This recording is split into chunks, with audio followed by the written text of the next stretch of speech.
Hello， 大家好，我係實習實況主多多 Marshall。開始啦。OK， 首先已經準備咗一個好重要嘅魔術材料啦。呢一副係一副好普通嘅啤牌啦。其實你喺街上市面上都可以求其買到個啦。咁樣我哋要將呢個啤牌就嚟變一個可以令好多人都覺得好驚訝嘅，應該一個，但係對於學魔術嘅人講，呢個只係一個好簡單嘅魔術嚟嘅啫。OK， 咁呢個魔術嘅名就叫做讀心三部曲，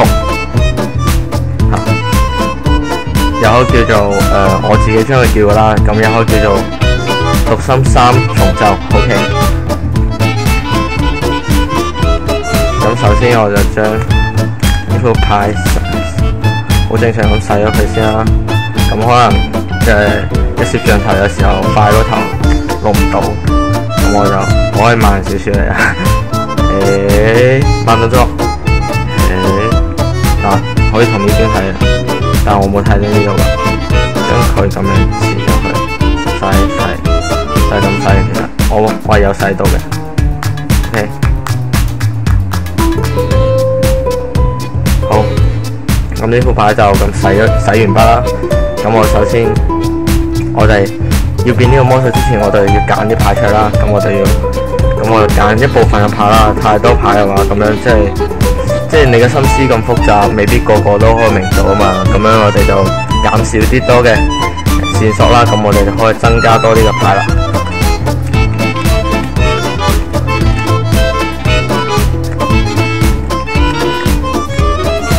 好，咁我哋就要啱啱洗出嚟嘅牌啦，就要咁多牌啦，就揀咗。OK， 咁呢個牌點玩呢？咁樣我示範一下啦。首先你喺街上邊啦，例如你同一個女仔定係一個好熟嘅朋友啦，咁樣你同佢講話，我可以估到你諗嘅嘢啊，你信唔信呢？咁然後佢話唔信，咁於是你就開始變呢個魔術啦。首先你就將呢個魔術嘅牌啦，將佢分成嗱，咁呢沓牌係洗出嚟唔用住嘅，咁我就將佢放上嚟。OK， 我係唔會用呢個牌嘅。OK， 將佢分成1、2、3，將佢分成3 part 啦，然後好快咁樣將佢分好佢。因為點解叫三重奏呢？因為呢個魔術真係同好多嘢都同3係有關嘅。OK， 咁你就將啲牌揀佢。好，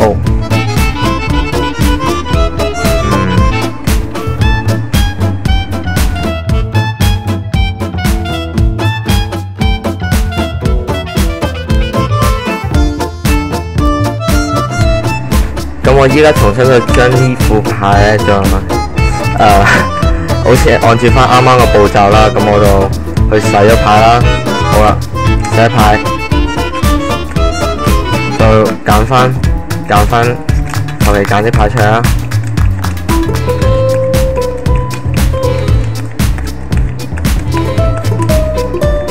OK， 揀咁多牌，呢沓牌放佢去。俾我知，咁樣查實住啦。OK， 係啱啱我嘅耳機甩咗啫。睇嚟呢次第一次拍攝魔術真係有啲意外㗎。咁樣我呢度有牌嘛？咁我啱啱錯嘅地方就係我一開始唔應該將佢分成3沓。呢個3部曲其實一開始就已經要開始讀心。首先你將啲副牌攤開佢啦。咁然後就俾你個朋友，然後叫佢揀一張牌。咁嗱，我假設我呢隻右手，呢隻係我右手，就係我朋友啦。咁樣我就喺呢度點指兵兵。好，咁我揀咗呢張出嚟。嗱，呢張牌係我俾咗大家睇下。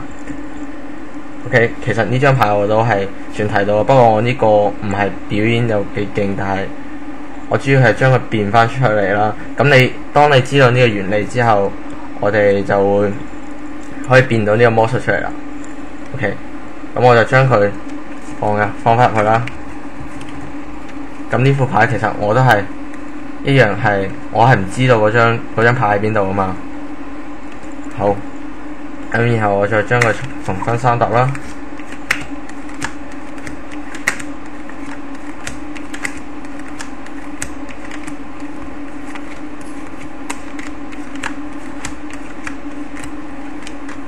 OK， 將佢分成三疊。咁呢個時候你就會問，哦，呢度係啊，三疊唔係呢三疊嘅 cam。OK， 即係呢三疊就執調校。哦 ，OK， 就係呢三疊啦。咁首先你要問呢個女仔或者呢個即係同你做魔術呢個演魔術俾佢睇嗰人啦。咁你第一個呢副牌俾佢睇。嗱，咁你會問佢呢入邊有冇牌啊？有冇佢啱啱揀出嚟嗰張牌啊？咁啦，佢當然佢話呢個，咁我係同我嘅 cam 仲有電腦連接之後，我係睇到啦，所以我知道呢度係冇嘅。咁你又話佢就會話冇嘅，呢個係冇我要嘅牌。然後到呢度，然後佢去睇下呢度有冇佢想要嗰張牌咧，都係冇嘅。好，然後咁就佢已經冇嘅話，咁你最尾搭牌就唔使睇啦，就肯定喺呢入邊啦。咁樣點變翻出嚟咧？佢話喺呢度，佢已經確定咗喺呢度啦。好，咁你哋要進行呢個三重步嘅。你啱啱已經係洗咗一次，已經係第一重嘅一重奏，咁樣依家進行二重奏。咁我就再重新嚟啦。咁樣就進行二重奏。二重奏一樣，佢都係用3嚟作為一個開始嘅。咁我再嚟將牌分咗佢。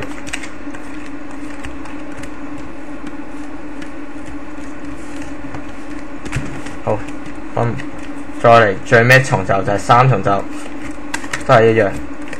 咁你呢個時候就會講一堆嘢啦，咁就要吸引佢注意啦，唔可以人哋問你其實你派呢三次其實有咩用咧？咁你話我中意啊，關你咩事啊？咁你嘅話咁樣冇乜禮貌咗，人哋唔會幾會信服你噶啦。咁樣，然後你呢個時候就有一個咒語，叫做魔術師好勁呢個咒語。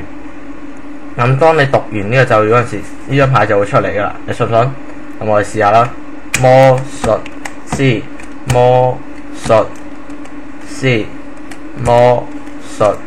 師好勁，見到呢張就係我哋一開始 show 俾大家睇嘅呢張梅花七啦。咁點解你話可能你可能會覺得可能係我，因為我都知道呢張牌係咩嘛？但係其實呢個方法，就算知唔知道好，都可以同一樣變出嚟嘅。即係如果你練習嗰陣時要練呢個魔法嘅話，你可以嚟我將求其揀牌啦。好啦，咁你係練習嗰陣時未必揾到個靚女陪你練習啊嘛。咁你求其揾張牌啦。嗱，我就係呢張啦，然後將佢正咁樣反過嚟，係啊，反咗過嚟，反個面，然後放翻去。呢個放入去嗰陣時就係放中間，大概放喺中間嘅位置。呢度得，總之係覺得係中間啦。咁樣，然後呢個時候就要開始吹，好似我啱啱咁樣吹成堆嘅嘢出嚟啦。然後你講咩三重奏啊，例如呢個名都係你中意噶啦。咁樣你將佢分，又一樣咁樣將佢分咗佢啦。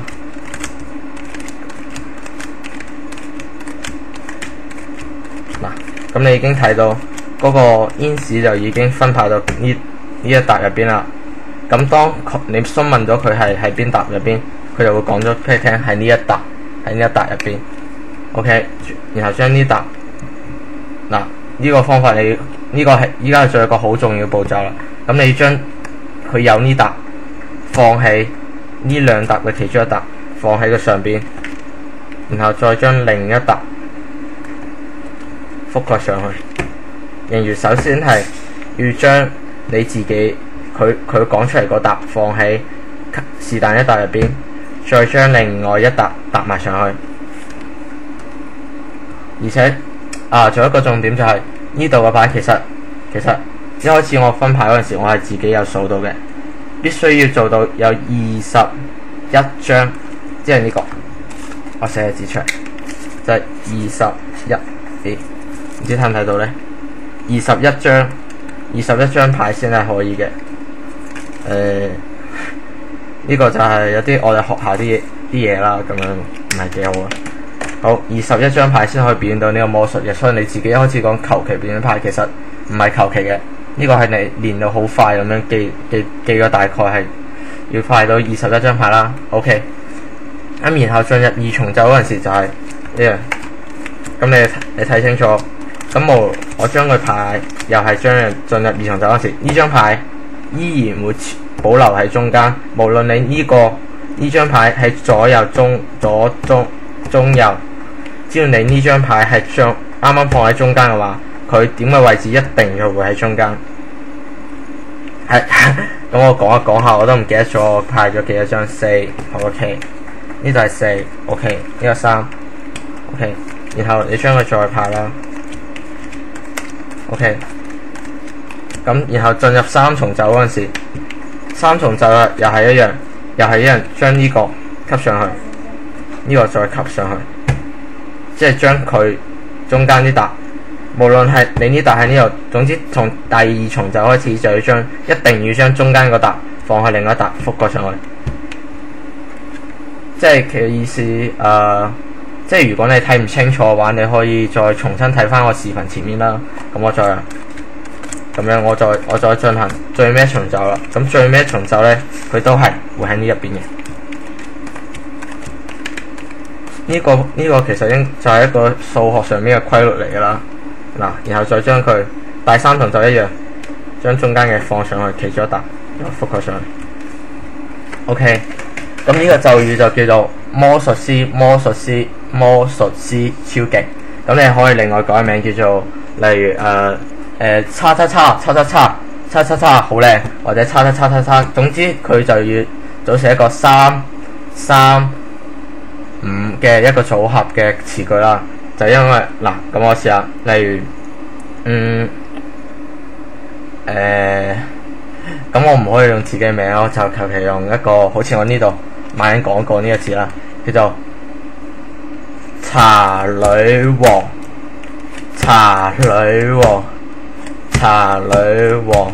好正。咁你肯定到呢個時候，你就會揀出呢張讀心嘅牌出嚟啦。咁如果你呢副牌係有事又係多出嚟嘅話，而且你係有啲特殊嘅用途嘅話，咁你可以叫佢寫喺呢度作個記號啦。只要你記得我呢個魔術嘅話，識 show time 出嚟嗰陣時嘅話，咁你點都會將呢張牌排到佢手上。OK， 今日嘅魔術就到呢度啦，咁就拜拜啦。